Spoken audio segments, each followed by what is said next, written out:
Hakikatnya patokan ini nggak di jumlah, beneran dah. Seringkali kita nggak punya duit, tapi alhamdulillah terpenuhi semua kebutuhan. Seringkali kita lagi banyak duit, kok ada aja kurangnya ini. Tuh. Jika gaji saya UMR dan hanya bisa memberi nafkah dan keperluan primer 3 juta sebulan. Dosakah saya membiarkan istri bekerja, mencari pendapatan sampingan? Syukron. Kalau dosa atau enggak ini mah furu ya.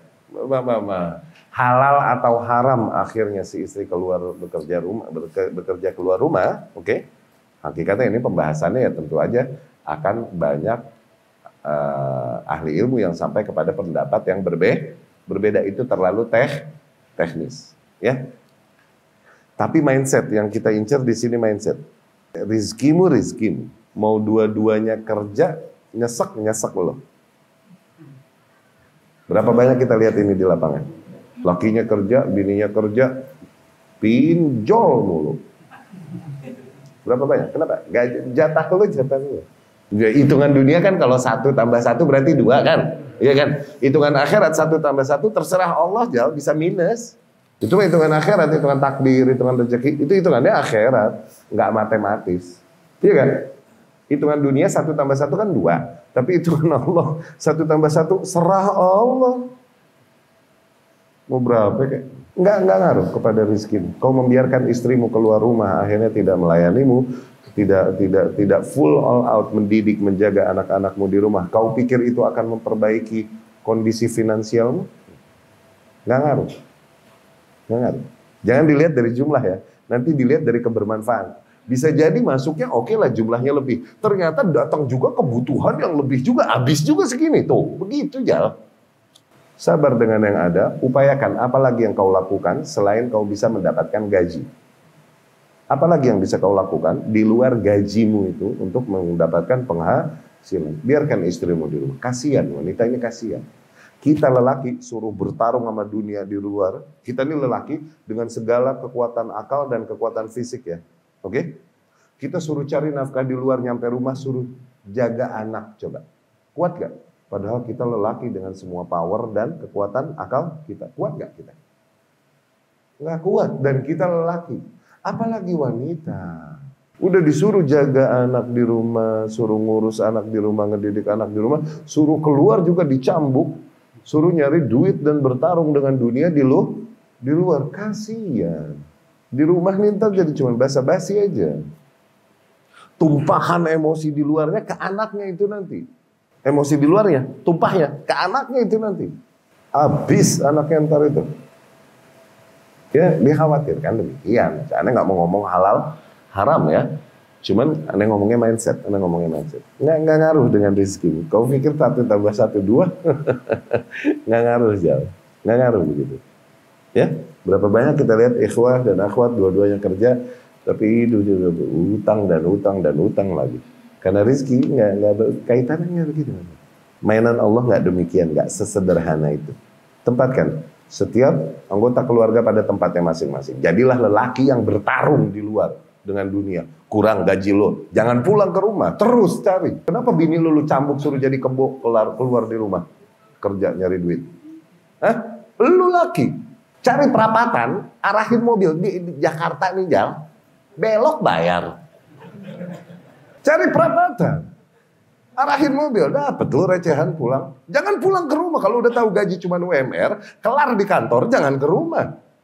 Kalau berasa kurang, cari pasar, jual plastik. Udah tahu kurang, suruh siapa pulang ke rumah lo? Kalau nggak mau mencukupi segitu, bini disuruh keluar rumah, wah lo bukan laki lo. Konsulnya jangan sama aneh begitu-begituan, ntar nyesek ente. Kita taruh dulu, itu tugas kita udah. Beda cerita kalau anak udah besar dan lain-lain ini itu, kemudian juga emang udah dari dulunya begitu, susah untuk dirubah, oke lah, ada pertimbangan lagi. Cuma kalau masih muda, jangan kau masuk ke dalam lingkaran itu yang akhirnya kejepit dalam kondisi demikian, nggak bisa merubah konsep ini nanti, nggak bisa merubah pola ini. Sebelum masuk ke situ, jangan kau biarkan istrimu keluar rumah.